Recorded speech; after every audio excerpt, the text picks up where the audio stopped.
జై తెలంగాణ కేసీఆర్ గారి నాయకత్వం కేటీఆర్ గారి నాయకత్వం ఒక్కసారి దయచేసి ఇక్కడ ఉన్న వాళ్ళందరూ కూడా మరొకసారి గట్టిగా అంటే రేవంత్ రెడ్డి గారికి ఎక్కడో మండాలే ఇక్కడ ఉన్నటువంటి భూపాలపల్లి శాసనసభ్యులతో పాటు అక్కడ ఉన్నటువంటి రేవంత్ రెడ్డికి కొంచెం దడబుట్టే విధంగా జై తెలంగాణ అనాల్సిందిగా ఇక్కడ ఉన్న ప్రతి ఒక్కరిని కోరుకుంటున్నా జై తెలంగాణ జై తెలంగాణ నేడు భూపాలపల్లి జిల్లాలో వరంగల్ పార్లమెంటు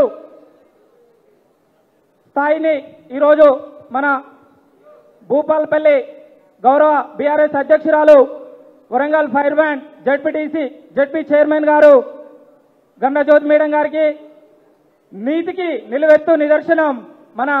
ప్రియతమ నాయకుడు గండ్ర వెంకట రమణారెడ్డి గారికి అదేవిధంగా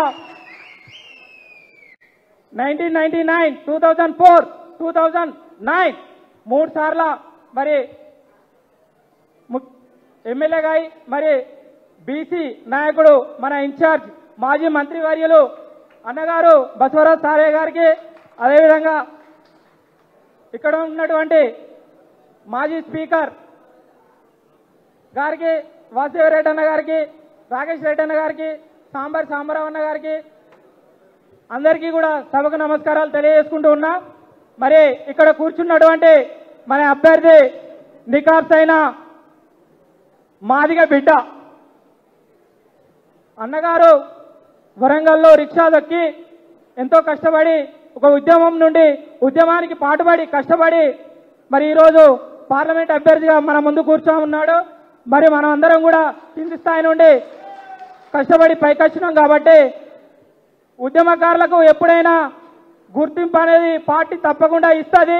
మనం ఆవేశపడితే కాదు గతంలో రమణారెడ్డి సార్ గారు చెప్పిండు గడ్డి పొరగకున్నంత ఓపిక ఉండాలి తప్పకుండా ఏదో ఒక రోజు మనందరికి కూడా మంచి రోజులు వస్తాయి అని సభముఖంగా తెలియజేస్తున్నా మన దగ్గర ఉన్నటువంటి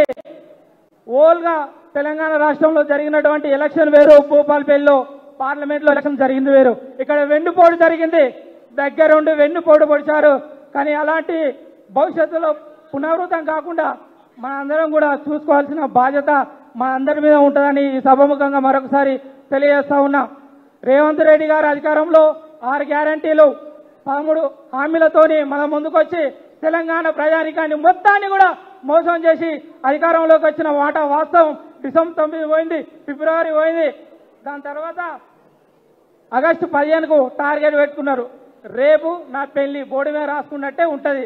కాంగ్రెస్ ప్రభుత్వంలో ఉన్నటువంటి హామీల అమలు కావు తెలంగాణ ప్రజానికం ఇప్పటికే గగ్గోలు పెడుతూ తెలంగాణ రైతాంగం మొత్తం కూడా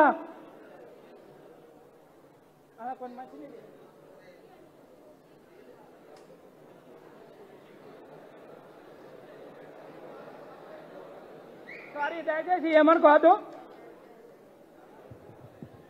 దయచేసి ఈ సభ నుండి తెలంగాణ భూపాలపల్లిలో ఉన్నటువంటి ప్రజానీకానికి అందరం కూడా మనం ఇక్కడ నుండి మెసేజ్ చేయాల్సిన అవసరం ఉన్నది కాబట్టి వాళ్ళు ఇచ్చినటువంటి హామీలు నెరవేర్చకపోయినా వాళ్ళని ఎంబడి ఉండే రమణారెడ్డి సార్ గారి నాయకత్వంలో మనందరం కూడా తరిమి ఊళ్ళకి వస్తే తరిమి కొడతామని తెలుసు దాని తర్వాత ఒకవేళ అమలు చేస్తే అది మన పోరాటమైన కార్యకర్తలందరూ కూడా గుర్తుపెట్టుకోవాల్సిందిగా ఈ సభముఖంగా తెలియజేస్తున్నా బీజేపీ విషయానికి వస్తే ఇక్కడ ఉన్నటువంటి రాకేష్ అన్నకు బాగా తెలుసు నమ్మించి మోసం చేయడంలో వాళ్ళు ఉద్దండులు కాబట్టి దయచేసి కార్యకర్తలందరూ కూడా కొంచెం ధైర్యం చేసుకొని నిశ్చయపడకుండా ధైర్యంగా ముందుకెళ్లాల్సిన అవసరం ఉన్నది మొన్న జరిగినటువంటి ఇన్సిడెంట్ మీకు గుర్తు చేస్తా doctor Babasaheb Ambedkar April 14th జయంతి రోజు 125 అడుగుల విగ్రహం ఉంది హైదరాబాద్లో కనీసం దానికి పూలమాల వేయని ఈ యొక్క రేవంత్ రెడ్డి నాయకత్వంలో దళితులు ఎందుకు పనిచేయాలి మీరు ఒకసారి ఆలోచన చేయాల్సిన అవసరం ఉందని ఈ సభముఖంగా మీ అందరికీ తెలియజేస్తా ఉన్నా ఇక్కడ కూర్చున్నాడు మన సుధీర్ అన్న దళితుడు అంటే దళితుడు కడియం కావ్యకు ఏమో తెలియదు కడియం శ్రీహారికి కులం ఏంటంటే చెప్పాడు అటు ఆపోజిట్ ఉన్నటువంటి ఆరు రమేష్ 2 సార్లు ఇక్కడ ఎమ్మెల్యేగా గెలిచి పదవులు పొంది అన్ని అనుభవించిన తర్వాత ఇప్పుడు పోయి హక్కున బీజేపీని చేర్చుకున్నాడు రేపు అందులో కూడా బీజేపీలో ఉంటాడనే నమ్మకం కూడా లేదు మోదుగుపల్లి నరసింహులు బీజేపీ పోయిండు టీఆర్ఎస్కి వచ్చిండు మళ్ళీ కాంగ్రెస్లో పోయిండు ఏమైంది పరిస్థితి? దళితులు బీజేపీలో ఉండరు. దయచేసి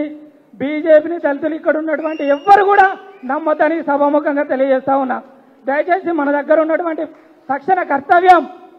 సుధీర్ బాబన్న గారిని గెలిపించుకొని రమణారెడ్డి సార్ పేరును నిలబెట్టి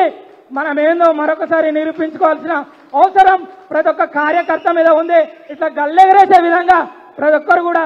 కష్టపడి మంచి మెజార్టీ ఇవ్వాల్సిందిగా ఈ సభాముఖంగా తెలియజేస్తూ మీ అందరికీ అవకాశం ఇచ్చినటువంటి సార్కు మేడం గారికి ధన్యవాదాలు తెలియజేసుకుంటూ నమస్కారం.